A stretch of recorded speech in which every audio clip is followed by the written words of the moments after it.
Air traffic management involves all systems that assist aircraft to depart from an aerodrome, transit airspace, and land at a destination airport. This, to a large extent, helps to keep the skies safe. The safety of the Nigerian skies is on the table at this event, and the helmsman of the agency charged with this responsibility gives an update on the current challenges. When we shut down Abuja, we had to transport by road the mobile tower from Abuja to Kaduna. The other mobile tower is in Maiduguri. Some time ago, I believe about 8 months ago, one of the airports or strips wanted a mobile tower, but we had none. And mobile towers are not cheap. Maintaining airspace safety includes controlling the risk of aircraft collision by applying separation rules. One of the means is a controller observing the radar returns of aircraft. The state of the total radar coverage of Nigeria facility, which was put to use in 2014, is also up for discussion. No matter how good an engineer is, if he does not have spares to operate, it will be very difficult and frustrating. In the assumption of Officer Captain Fola, he has done his possible best of 10 spares from Talex.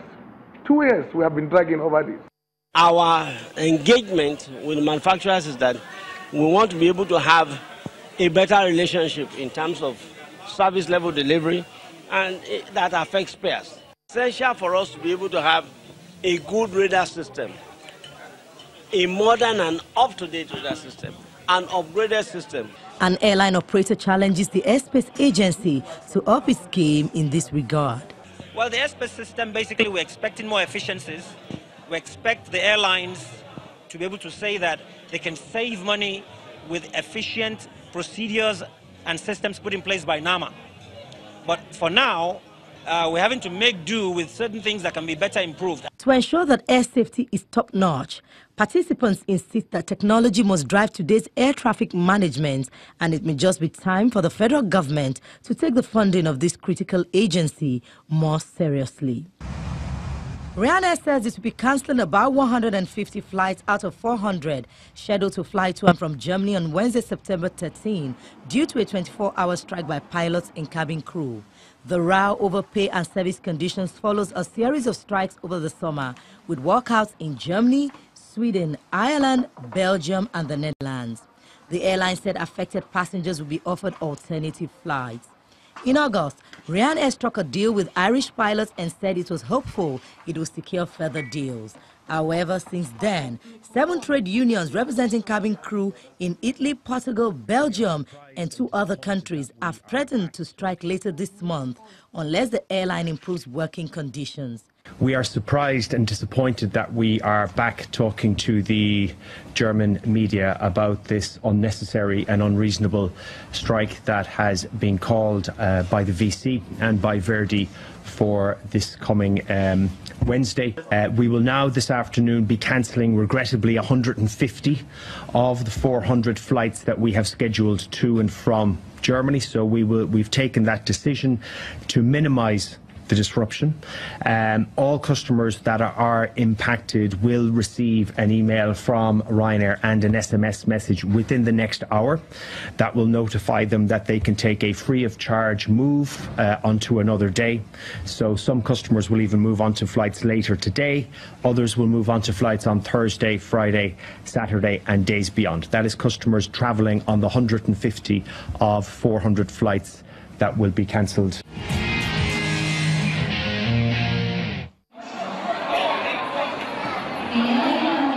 The new Chitose Airport, the main gateway to Japan's quake-hit Hokkaido prefecture, has resumed international flights. According to the Japanese Transport Ministry, about 90 international flights were scheduled to depart from and arrive at the airport near Sapporo during the day. There will be 11 flights from Sapporo to Chinese cities including Beijing, Shanghai and Hangzhou, with more than 2,000 passengers expected to return home. Many Chinese tourists waiting at the airport said they felt relieved after being told their flight had resumed. The new Chitose airport was closed throughout Thursday because of some damages occurred during the earthquake, shattering glasses on the ground, and cracks were visible on the floor as well. And now to Libya, where the country has reopened its only functioning airport in the capital Tripoli on September the 7th, after it closed because of fighting among rival groups. A truce brokered by the United Nations on Tuesday, September 4th, after a week of violence between local fighters, has already been observed. The clashes, which left dozens dead, pitted four big armed groups in Tripoli against rivals from other towns. The fighters had joined forces in 2011 to topple Muammar Gaddafi, but since then they have refused to disarm, using their guns to compete for access to public funds.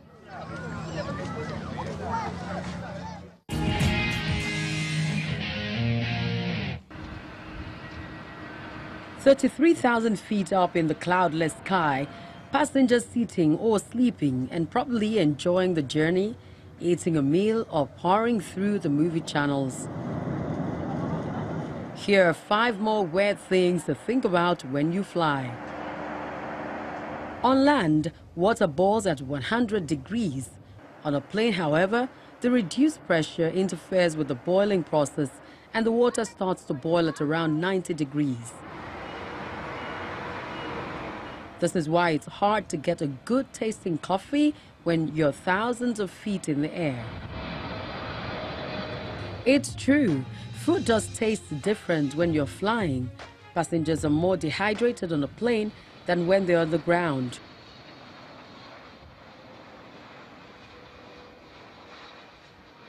The atmosphere dries out the mouth, nose, and also the taste buds.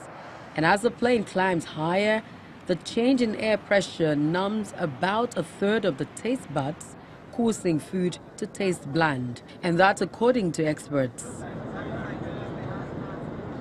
Each company has their own internal and unique rules. However, there's one rule identical for all of them. The first and the second pilots, without any exceptions, must eat different dishes.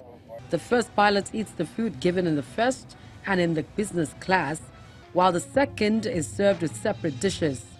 Thereby, airlines are reducing the risk of poisoning of all crew, leaving no one to fly the plane.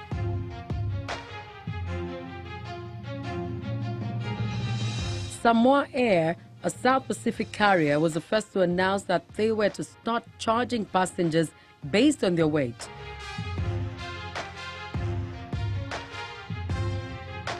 This sparked a debate on how overweight passengers should be treated when flying. It's still a gray area, but subsequently, Southwest and also American Airlines currently state on their website that you must buy 2 seats if you cannot fit into one. The wings are designed to move in this way, and this movement is entirely normal because what is happening is that the upward and downward movement of the plane's aluminum alloy body are rippling out along the wings.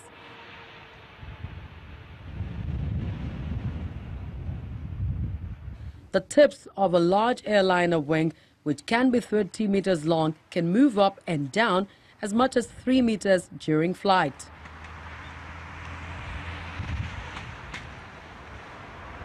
This may seem very worrying, but is well within their tolerance for bending.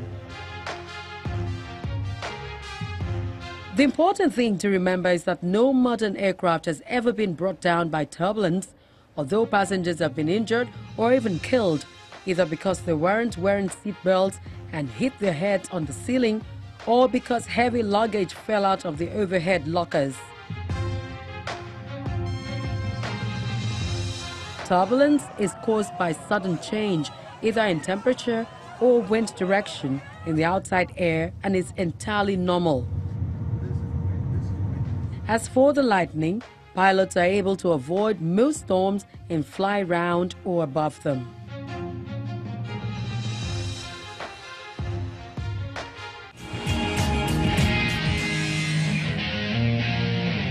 This is where our flight terminates. Thanks for being with us. I'm Bukola Joe Kitumbi.